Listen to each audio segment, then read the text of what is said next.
Machshava members of GYE, an incredible story in Kiddushin Daf Pei Aleph. If you've heard it before, it bears hearing it again.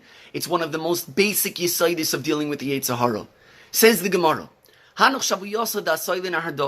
there were Jewish women that were captured and brought to Nahardah. The Jewish community over there in Nahardah, they redeemed the women, and they got to get them back home. But where to put them up in the meantime? So they put them in the home of Avraham Chasida. Can you imagine what it means to be called the pious one in the time of Chazal?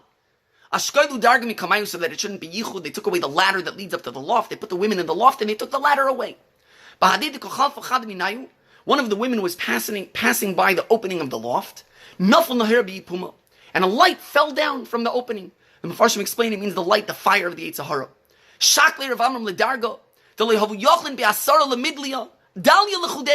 Rav Amram took the ladder that 10 grown men could not move altogether. And he managed, because he was so taken over by the Yetzer Hara, to move it himself. Salik the Ozil, he was going up the ladder.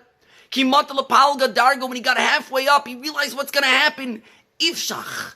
And he planted his feet firmly on the rungs of the ladder. Rama Kala, and he yelled out at the top of his lungs, Nura Beir of Amram. There's a fire in the house of Amram. Asu Rabbanan, all the Rabbanan, all the Bnei Yeshiva, all the Talmidim, they all come running to put out the fire. And they see what's going on. Amrulay, and they say to their Rabbi, Kesifasinan, you've embarrassed us, you've shamed us. Amar Lahu, Rav Amram Chasida says to them, Mutov tichasvu be'amram be'al mohadein. Better that you should be embarrassed in the house of Amram in this world. V'loi tichasvu minei la'al mada'aseh, and that you shouldn't be embarrassed in the next world. Ash be'ed yinpak minei. Rav Amram Chasida imposed the shvu on the Yetzer Hara that he should leave him. Novak minei ki yabunda denura, and he went out of him in the form of a pillar of fire. Omar Lei, and the Rav Amram Chasida said to the Yetzer Hara, Chazidat nura v'ano bisra.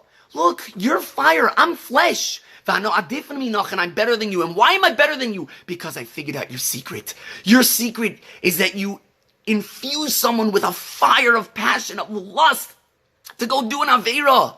And how do you prevent him from reaching out for help so that he shouldn't do it? Because yes, when a person is overcome by this type of lust and passion, it can be a matzav where he cannot overcome it by himself. So how does Yetzer Hara prevent us from reaching out for help? Ay, what are people going to think? What are they going to say? Everybody knows me as such a good guy. I'm going to be so ashamed. If I can overcome that barrier, then yes, I figured out your secret, Yetzer Hara. You're not going to get me. I've bested you because I'm not going to let you pull that one on me. And we have to remember there are people that were chashuv and well-known and popular and famous even and mamish known as even Talmidei Chachamim, and now they have a name of buz v'kaloin, degradation forever, for one simple reason. I don't think these people were evil at their core. They were abgechapt by the Yetzer Hara. And they probably realized at some point, like, I need help, but they were too embarrassed to reach out for help. Rabbi Isai, a person can reach out to a Rav, a Rebbe, a friend.